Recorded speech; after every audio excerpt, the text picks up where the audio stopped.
The Naked DJs podcast. Are they really naked? We know they expose themselves every day just so they can bring you the best of music.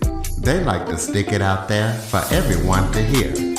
You can hear their podcast on Anchor.fm, YouTube, and any of your favorite podcast platforms. Welcome to the Living the Dream podcast with Curveball. If you believe, you can achieve.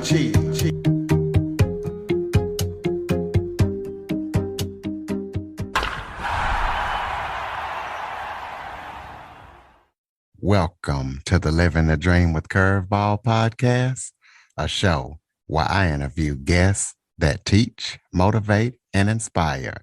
And today I'm joined by special guest Alanna Irving. Alanna is born and raised in Nottingham, England. She is an economist as well as a contemporary fiction artist. Her book just came out in April, Abolish the Roles. So we're going to be talking about that and talking about anything else that Alanna wants to talk about that she has been working on or whatever she wants to talk about. So Alanna, thank you so much for joining me today. Thank you very much for having me. Well, why don't you start off by telling everybody a little bit about yourself? So I'm English, as you can tell from the accent. I have always wanted to be a writer. I think when I was about 5, I told my mum I either wanted to be a story writer or a shopkeeper. And then I started school and I realized that to be a shopkeeper, I'd need maths. So I decided it was going to be story writing. I currently live in Barcelona in Spain, which is amazing. And yeah, I wrote this book a couple of years ago, actually. And then last year I decided I wasn't done with it. I tried, sending it off to traditional publishers and not got anywhere. And I was like, I'm not just going to put this one aside and move on to the next one like I normally do. I think I'm actually going to try something different. So I went with, they call themselves co-publishers, but I think it's a form of self-publishing, essentially. And I thought it's a bit of a gamble, and I don't really know what will come of it, but why not give it a go? So that's how I got here. It's probably that hybrid publishing, because I know they got the self-publishing, they got where the company does it, and they have hybrid publishing. Yeah, I think because the place I went with, the author, me, pays the upfront costs. So that's why I think it's more like self-publishing than traditional publishing. But yeah, there's sort of a sliding scale of different ways of going about it, I guess.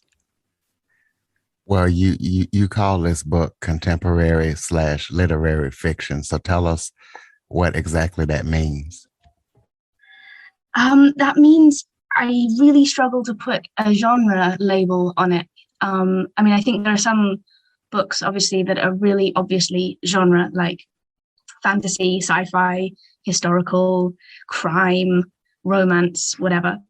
And this doesn't really fit into any of those. It's fiction, obviously, but it's just a story about a woman and her life, and kind of explores some issues and some barriers that she has in how she views her life. So I guess, yeah, if I had to give it a genre description, it's like real life-ish, except obviously made up. Well, that's definitely pretty interesting. So why don't you tell us about who influenced you to start writing? Who are your authors that you look up to? So like I said, I started writing, when I could hold a pen, and my first book was, I remember this, called All About Sheep. And I think I must have just discovered Aesop's Fables, because it was that kind of, explain, like little stories to explain all the features of a sheep. So I think I have to give Aesop some credit there. Obviously, as I've got older and read more and written more, one of the writers that was really influential to me was John McGregor, who's an English writer. His first book, If Nobody Speaks of Remarkable Things, I thought was just beautiful. It was one of the first books I read where it wasn't just the story that captured me, but the way he wrote it. Like his use of language was really, really lovely. Other authors, I'm very into Philip Pullman, his Dark Materials. I thought that was fantastic. There's a book by Jennifer Donnelly called A Gather of Light that I read when I was quite young and I keep going back to because I think it's really lovely. And I mean, I could list a lot of authors that I like, but yeah, I think those are the ones that come to mind. Tell us about the what you do with the Euro-Mediterranean Economists Association. You do a lot of important work there, and tell us about what made you want to do this work and what it involves. Yeah, it's a bit of a long and winding story. So the Euro-Mediterranean Economists Association is a think tank, essentially, and it produces research on a variety of things. I actually work in the implementation of projects funded by the EU in the southern Mediterranean. So tend to be economic development projects. We have one on entrepreneurship and one on cultural and creative industries in the countries in the south of the Mediterranean, so North Africa and the Middle East. I got here, in 2016, I went to Cuba for the first time and got very interested in sort of politics and international relations. And I was in a job I wasn't very happy in. And eventually I quit and came to Barcelona to do a master's in international relations. And yeah, fell in love with the city and with the subject. And actually, I graduated just as COVID hit, so it was quite difficult for me to find a job in this kind of topic. But yeah, I managed. I've been there for just over 6 months now. And yeah, it's great. Well, tell us about some of your hobbies. You know, you mentioned a couple of your hobbies in your bio that you like to do. So tell us about how you got into them and why you enjoy them. I think I have three great passions in life. One of them is obviously writing. One of them is travel, which has been tricky in the last couple of years. And one of them is dancing. And I discovered salsa-dancing when I was in Cuba in 2016. And I just absolutely fell in love with it. It's such a beautiful form of communication is the way I can describe it. I find it incredible that I can walk into a salsa club in a country I don't know, go up to someone that I've never met. Maybe I don't even speak the same language, but we can share this incredible dance together because we speak the same dance language. And it's like a connection between you and your partner and the music, and it's incredible. So I love to dance. A couple of years later, here in Barcelona, actually, I discovered swing dance as well. So I now dance Lindy Hop and collegiate shag. And it's just, I heard the phrase once, soul-filling activities. There are soul-filling and soul-depleting activities, and dancing definitely fills my soul. So as far as travel, tell us about some of the places that you have been that are kind of exotic and that people want to go, and some of the places that you would eventually like to go.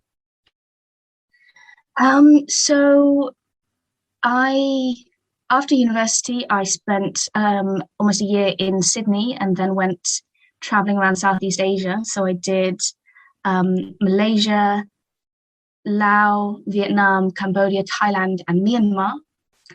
Then I got a job, quit that after 18 months and went to South America. So started in Cuba again, and then Bolivia, Peru, Ecuador.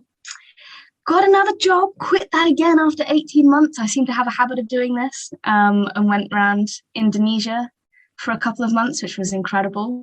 Top of my list at the moment is India. I would absolutely love to go to India. I spent a summer teaching English in Nepal, and it was amazing. The people were just incredible, so lovely. So India's definitely going to be one of the next ones, and also Colombia. But yeah, something about Latin America really speaks to me. And now that I speak Spanish, I feel like I have to go back there. Well, kind of tell us about your book. Tell the listeners what they can expect when they read it, and also where they can purchase it. It's not a happy book. I feel I have to say that. It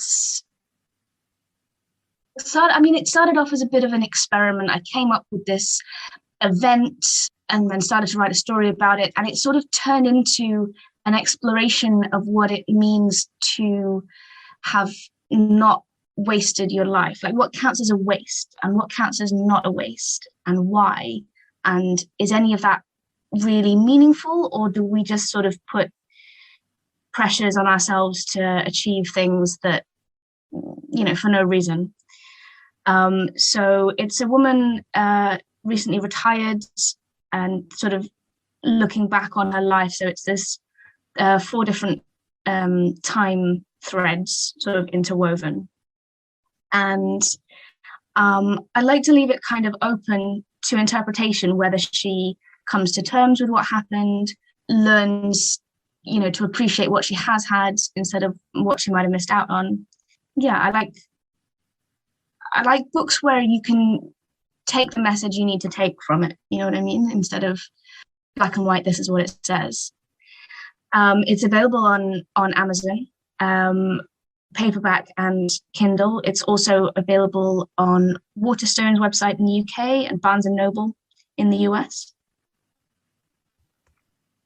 Okay. Do you have any upcoming projects that you're working on that the listeners need to know about?